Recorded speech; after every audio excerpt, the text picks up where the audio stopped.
Nice birdies. Easy there.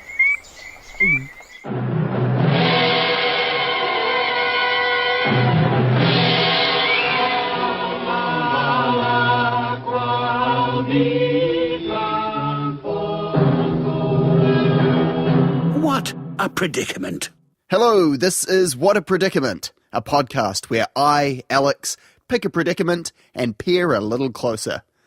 I'm not talking about the predicament I'm currently in, trapped in this oversized bird's nest with a bunch of Brobdingnagian baby birds about to make a meal of me. That is a burden I must bear alone.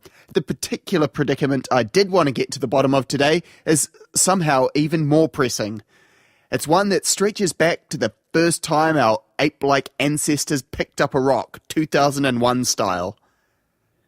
In an age where we're finally starting to pay attention to the plight of various minority groups, there is one group of outcasts that don't get the same shine, but they have systematically been persecuted for thousands of years.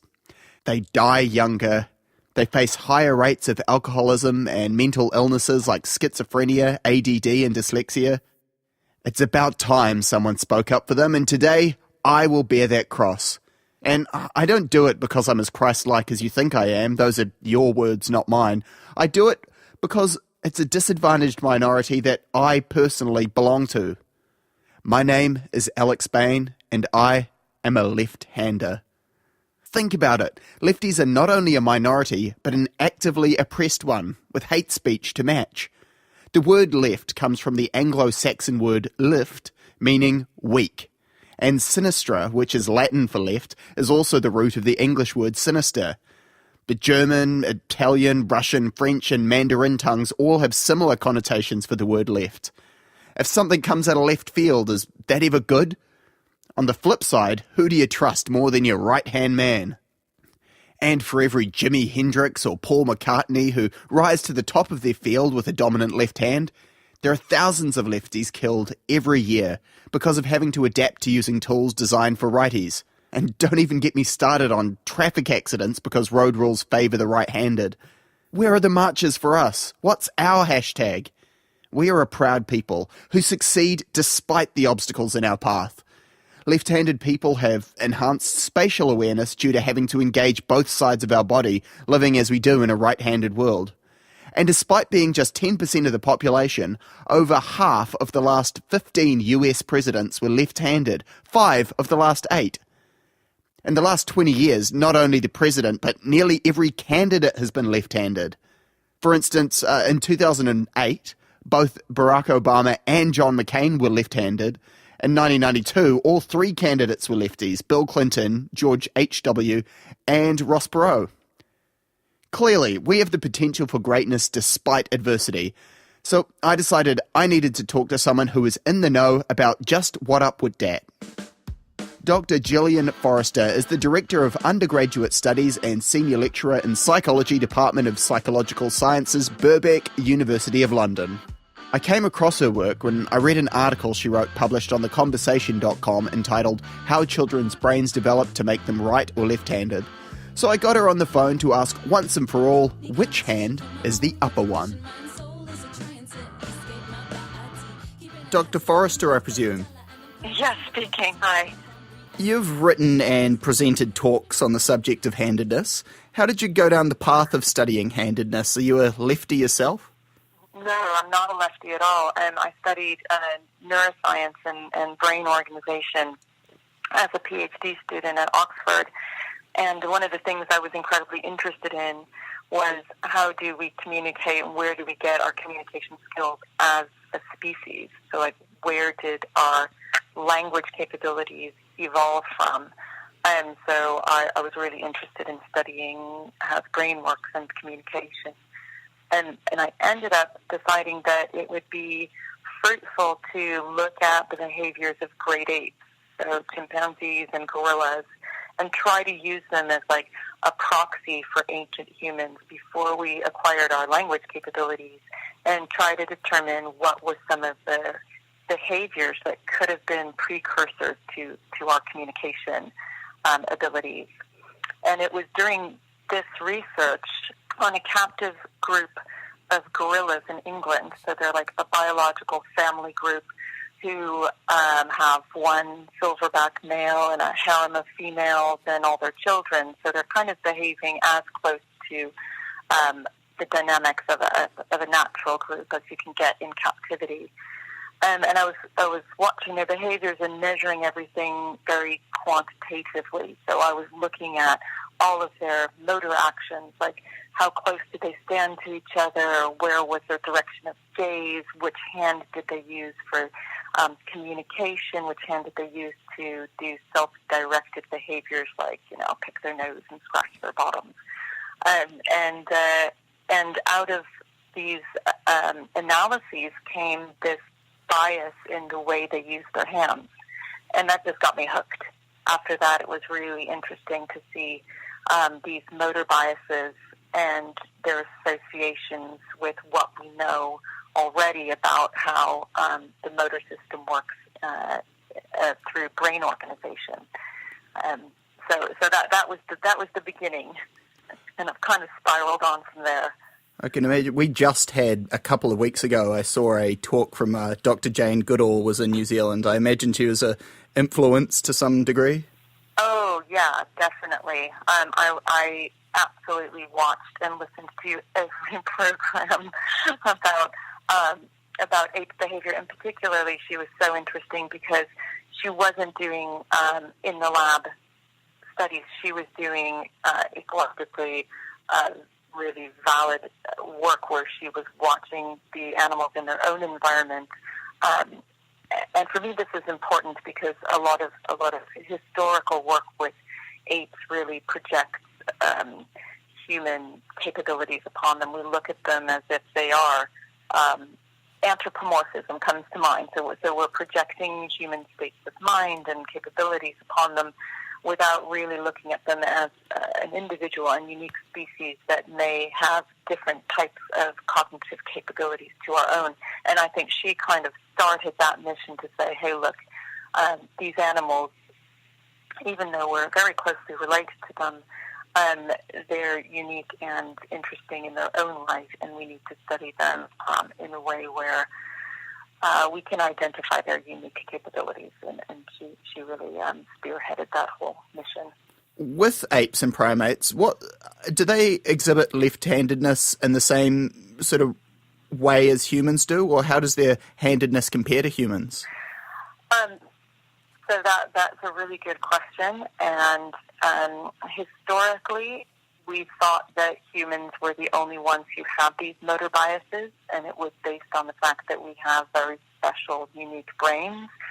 And so if we look at all the literature that tried to assess handedness in apes, it was very conflicted throughout the decades. More recently, though, we've realized that handedness it's not a binary thing. It's not like you're only left or you're only right or you're only ambidextrous, but it's measured on a scale of strength, and therefore you can look at handedness on a scale of weak to strong, and also it changes with the types of behaviors that you're doing. And most of the time in Western culture, we measure handedness by what hand do you eat with, or what hand do you write with, or what hand do you throw a ball with, and they're very sort of Western culture sorts of things that we couldn't necessarily prescribe to animals without language or civilization and the way we know it. So it's a very unique type of measurement that we've taken for humans. But if we expand it and consider handedness as more like for skilled manual use, say, for example, tool use, and we take that measure and we look at what apes are doing, we do find that their handedness is also very closely related to humans. It may not be quite as right-handed as the human population is, but they definitely show a right-hand bias for fine motor coordination and tool use. And this has now been evidenced over and over again over the past kind of 15 years. So yes, they do show hand dominance in a very similar sort of pattern to the human population. It does make it hard to categorize people into left and right-handedness if you look at it as in terms of a sliding scale. For instance, I have always considered myself left-handed because I write with my left hand and I pick up a fork with my left hand. But if I was to throw a ball, which I try to avoid at all costs, but if I had to, I would use my right arm. So considering that, what makes a lefty? What makes a lefty? You mean why do left-handers happen in the population? Yeah, well, like what causes someone to become, I guess, predominantly left or right-handed? It would nurture, nature, genetics? Again, a really, really good question, and one that we can't really answer fully to date with the studies that have been done. We know that genetics plays a role, and that left-handed parents will have more left-handed children, and right-handed parents will have more right-handed children, but it's only part of the story. And we know that genetics doesn't answer all of it. I guess the question is that if left-handedness is such a minority in the population, why does it persist? Because generally unfavorable traits get extinguished, and really it's favorable traits that carry on. So there must be something favorable about being left-handed in order for it to persist, and that's where many studies have kind of directed their goals now to try to work out what is it about left-handedness that makes it a useful trait to perpetuate within the population.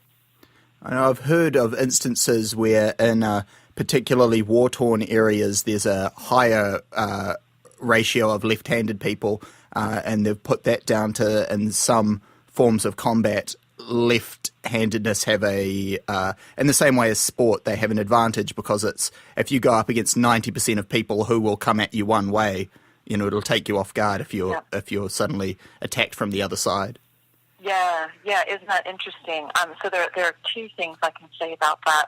One is that there's slightly higher incidence of left-handedness in males, and males are more generally the ones who are involved in combat.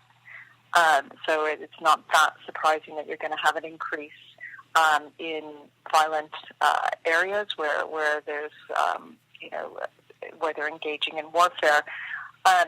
But also it's a little bit more confounded than that, because all modern types of weapons are made for right-handers specifically. So while you will see a rise in left-handedness in combat, it's more for combat that's more hands-on. So like you see a rise in left-handers in boxing.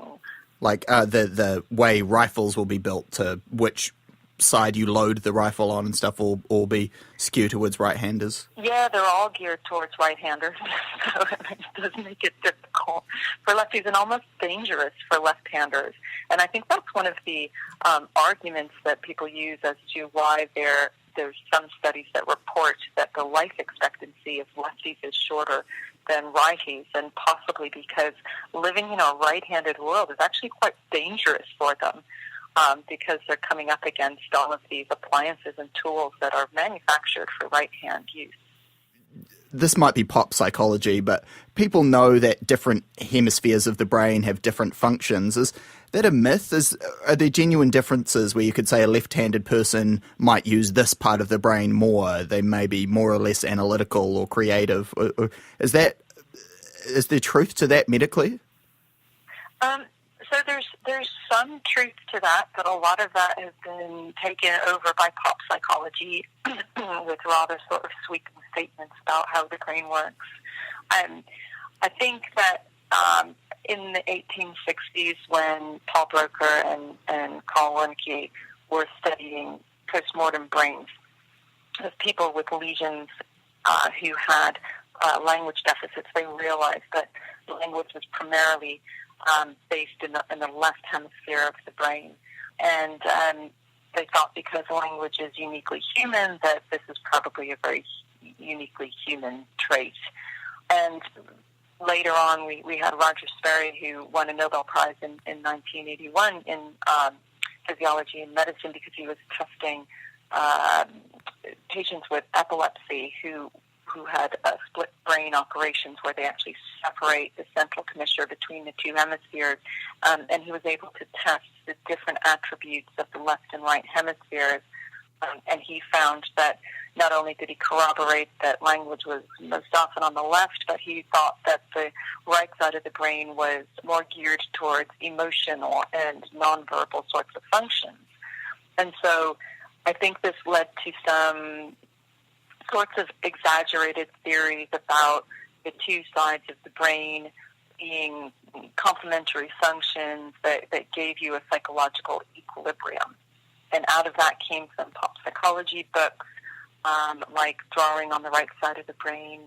So if you draw with your non-dominant hand, your left hand, you can elicit more of the right hemisphere processing. I should probably start by reverse and say that the left and the right hemispheres, having different dominances, they actually then project to the opposite side of the body because the motor system is contralaterally organized, meaning that the left side of the brain controls the right side of the body for motor and vice versa.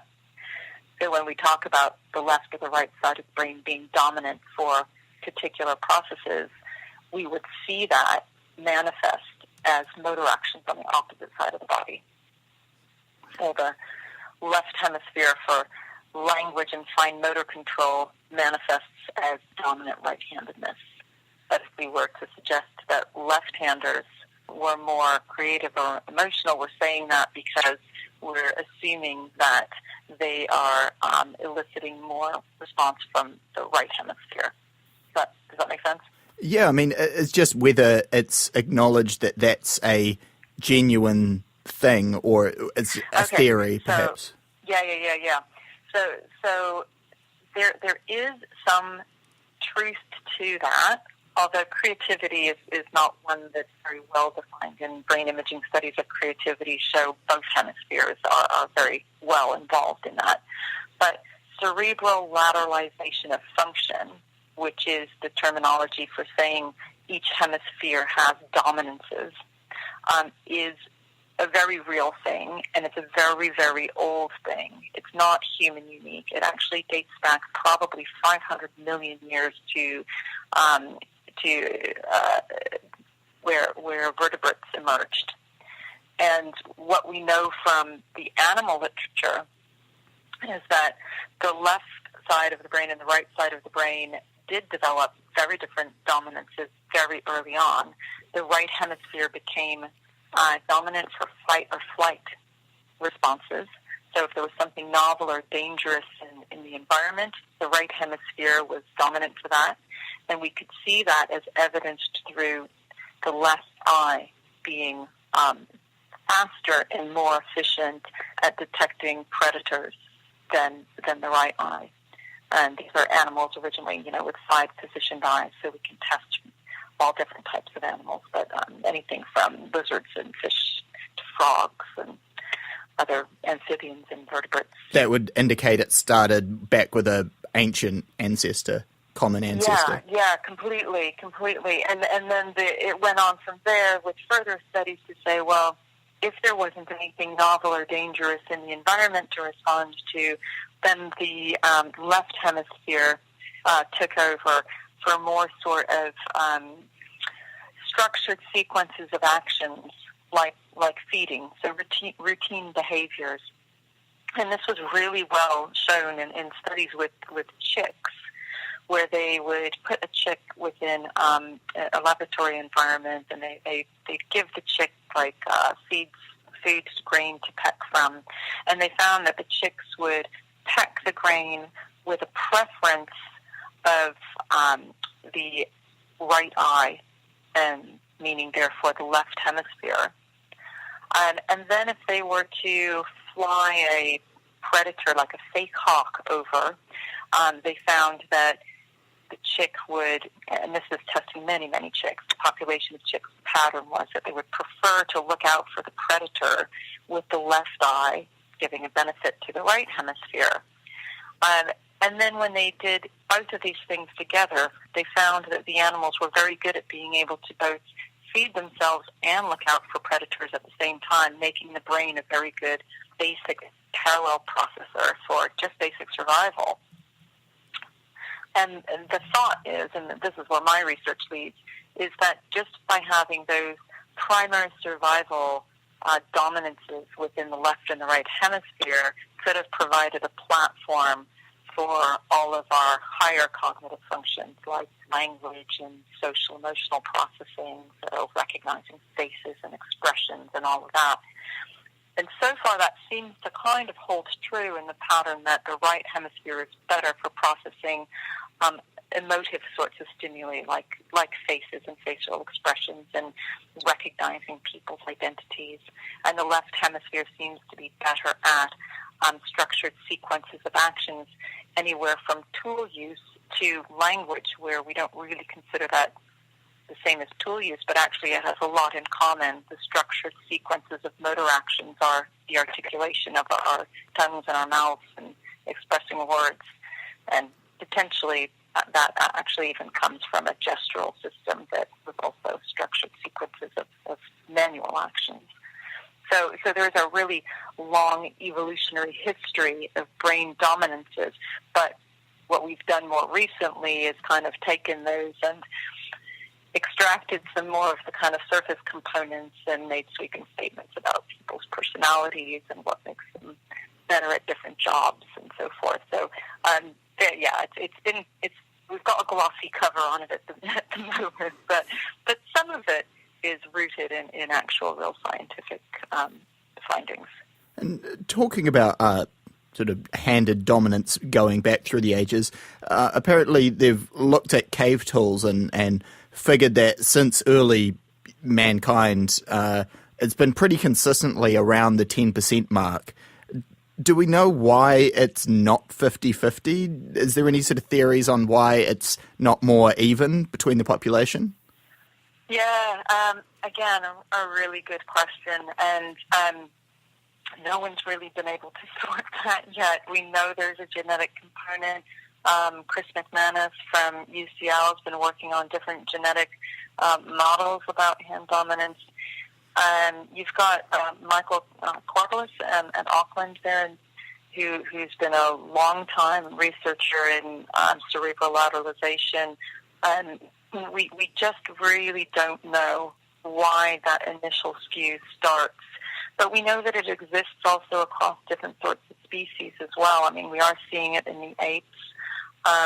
We also see, I don't know if you got the story about Jeremy the snail in New Zealand. I didn't. Is it too long to tell? No, it's quite sweet, actually. There are some research studies going on about handedness, basically, but in the world of the snail. And if you think of a snail's shell, it spirals. Well, about 90% or more of the snail shells spiral to the right. So these are righties. Very few spiral to the left. And these studies on lateralization, like I said, they span all different species. But interestingly, with snails, to mate, they have to mate with a similarly chiral mate. So a righty has to mate with a righty, and a lefty has to mate with a lefty because of the way their sex organs work. It's like shaking hands with somebody who tries to shake with the wrong hand, and you just don't fit. Yeah, doesn't often lead to successful mating in that instance. So they were trying to, they named this snail Jeremy after Jeremy Corbyn because he's a lefty.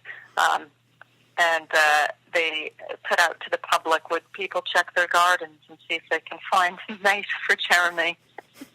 And it did eventually occur that they found two potential mates for Jeremy. I think the joke goes that actually they ended up mating with each other rather than with Jeremy. But it just goes to show you that this proportions of left chirality or left-handedness is maintained across different sorts of species in different ways. And I think it is a very old question and one that continues to elude us, but there are definitely some favorable traits in order for it to perpetuate and not be extinguished. I guess not everyone has found it favourable in terms of historically, in the context of humankind. Left-handedness was always sort of suppressed, and maybe this isn't as much a brain question as it is a social question, but have you come across evidence as to why people try to suppress, leftism? And I had heard about my grandma was apparently naturally left-handed, but at school they would tie her hand behind her back and force her to learn to write with her right hand. Do we know what the big deal is? Yeah. I mean, there are lots of theories about that. I think one of the older ones has to do with sanitation, and in cultures, many years gone, where sanitation was an issue, in order to kind of preserve cleanliness, it was maintained that the right hand was dominant for eating, handling food, and for social interactions. And then the left hand was used for your personal hygiene, so, urination, defecation. And so these rules were maintained by everyone, and it didn't matter what your actual natural hand dominance was, you had to abide by this sort of rule. But as a consequence, the left hand became known as kind of the dirty hand, or the unclean hand. And I think then, therefore, left-handed people have been subjected to this bias and discrimination, and lots of languages contain references to left-handers as being less intelligent, potentially dishonest, lots of different sorts of negative connotations associated with the left-handedness. And I think that in general, especially in Western societies where we think that literacy has also increased our right-handedness, there's this then momentum to make everybody conform. And so many children in the 1950s and even beyond were really encouraged, if not forced, to write with their right hand and change their hand's dominance, which is probably more to their detriment in the end. But yeah, I think that's probably where a lot of the discrimination stems from. Why do you think, and to the best of your knowledge, why do you think that despite only being around 10% of the population, there are situations where, for instance, a majority of the recent number of US presidents have been left-handed, and a disproportionate number of Mensa members are left-handed, and it doesn't reflect just a cross-section of the population? Is there a coincidence, or is there anything in the brain that might explain that correlation? Yeah. There's been some recent studies that have tried to look at that issue. So first, again, if we go back to understanding that there's slight increase in left-handedness in men over women, and most of our politicians are men, so we're already looking at an increase of left-handedness in that subsection of individuals. But some of the recent studies consider that maybe the left-handers think a little bit differently. So if we think of the right hemisphere as being dominant in most individuals for social emotional processing, then it is possible that left-handers tap into that slightly more. Maybe they're a bit more efficient at reading people's emotions and playing on that.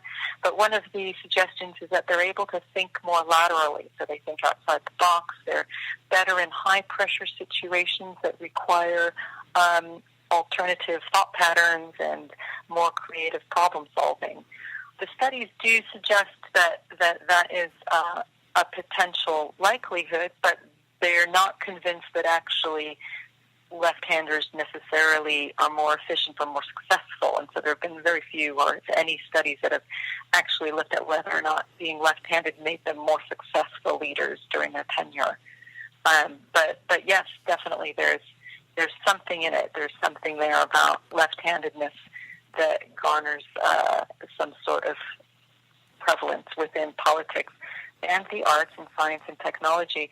So it's possible that there is just this increase in ability to problem solve in a creative manner.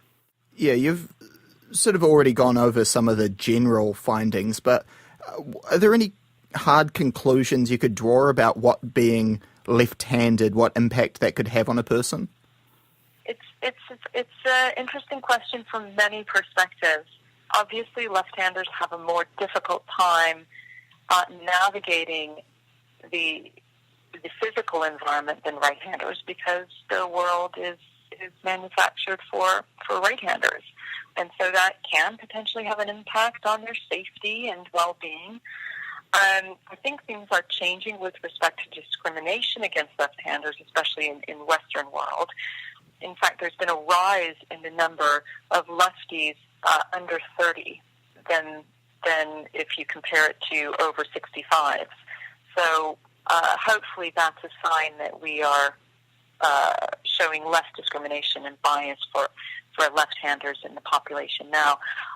On the positive side, it seems like they are more successful in professional sports. We see more successful lefties in tennis and boxing and fencing, and we see that they're very effective political leaders and also at the top of the game in different academic areas like mathematics and other areas that require creative problem solving like science and technology. So definitely there are many benefits to being left-handed as well. And it's also important to understand that again, our measurements of handedness are not perfect. And this whole kind of being fully left-handed or right-handed doesn't really exist. It is within a spectrum of weak to strong-handedness. And I think what the majority of the research shows to date is that handedness is a good thing. It doesn't matter if you're left or right-handed, but the fact that you are handed indicates that your brain is organized in such a way that each hemisphere has its dominance. And that seems to work well as a basic parallel processor in the brain. So previously where we would have suggested that left-handers are at greater risk for mental health disorders, short lifespan, cognitive delays and disorders, actually it's weak hand preference that is more concerning, not left-handedness. So that's probably something to acknowledge as well. Well, that's brilliant. To wrap things up, seeing as you're a fan of the apes, and of course we got this brand new Planet of the Apes film in the theatres. Are you a fan of that franchise? And do you see perhaps one day left-handers rising up in some sort of revolt against their overlords? I do like the Planet of the Apes films. I do find them good fun. I don't take them too seriously. Do I see lefties rising up? You mean as apes or as humans? Well, I don't know. Are you calling lefties, I don't know, ape-like? Well, humans are apes, so, no, it's just a bit of fun. I enjoy watching a blockbuster, probably just as much as anyone. I do like to see how they portray the emotive side of apes, and I mean it is really a huge anthropomorphic projection of humans onto animals. So I do find it quite funny. I was going to ask whether there's scientific things that you're like, oh, they don't behave that way, that would just get on your goat. But do you know what? I kind of backed away. Do you remember when King Kong was being made, and I think it was Andy Serkis who was going to be playing the CGI version of King Kong? I got a call from one of their researchers saying, "Can you give us some help with understanding, emotional behavior of apes?" And, what their movements would be like and what the facial expressions would be like for this, that, and the other. And I spent actually a lot of time with this researcher and provided them with some video and some consultation. And after, many exchanges and a fair few hours of chatting with this person and providing them resources, I did say, hey, if you want my services for longer, you might want to, throw a bone my way, maybe, some some payment for my time, and it just went silent. I did not hear from them ever again. As far as I know, there's a fair amount of money involved in that production, so it was going somewhere. Well, I know. Well, one would have thought they would have been able to at least say, hey, here's some tickets to the London premiere. Go on. I don't know if now's the time to break it to you that I hadn't planned on compensating you for your time as a guest on the podcast. Aww. Bye then.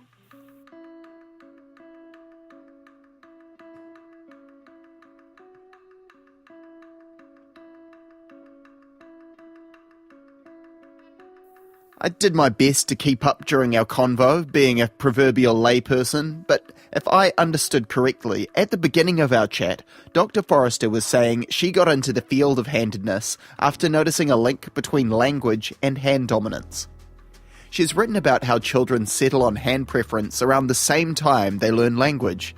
There's definitely some kind of connection there. Mixed handedness, where the child doesn't settle on one hand, has been linked with atypical development of motor and language abilities. Ambidextrous individuals make up about 3 to 4% of the general population, but that increases to between 17 and 47% amongst children with autistic spectrum disorders. The study Dr. Forrester is working on at the moment is new research considering how infant handedness can be used as a marker of a child's risk of developing language disorders. So if you want to help her in her efforts and potentially benefit generations of kids to come, you can take the handedness survey on her website, gillianforrester.com, which I've linked to in the description of this episode of the podcast. Just click on handedness survey up the top of her page, you can't miss it. We may not have completely leveled the playing field between left and right-handers today, but as Dr. Forrester said, it's not as black and white as people being completely left or right-handed. It's a spectrum, one we're all on. Just think of left as an alt-right we can all love. Thanks again to Dr. Gillian Forrester for sharing your expertise at such a reasonable rate. And while we're on the topic of sharing, if this episode or any episode of this podcast does it for you, share it with a friend or, hell, even an enemy. It might bring you together. The opening theme music of What a Predicament is a derivative of The Little Hotel of Horrors by Documentarium, licensed under Creative Commons Attribution 4.0.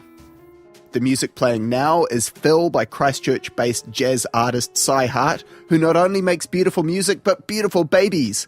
Congrats, bro, on welcoming your second child into this world, whichever hand she might tug at your beard with. What a Predicament is a What a Cat production. More What a Cat stuff is on the web at whatacat.co.nz. And hey, thanks for listening.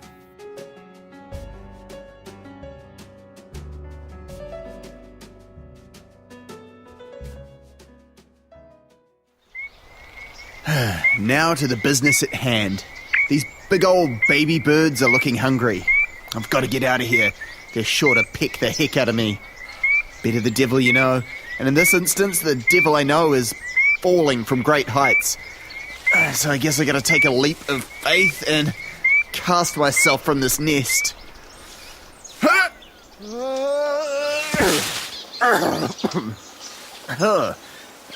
Thank goodness these thorns were here to break my fall. Oh. Okay. Now I just gotta figure out how to survive this deep in such a remote jungle. I better get to work building some kind of shelter. Check back in a couple of weeks and I should have that ready, along with an all-new episode of What a Predicament.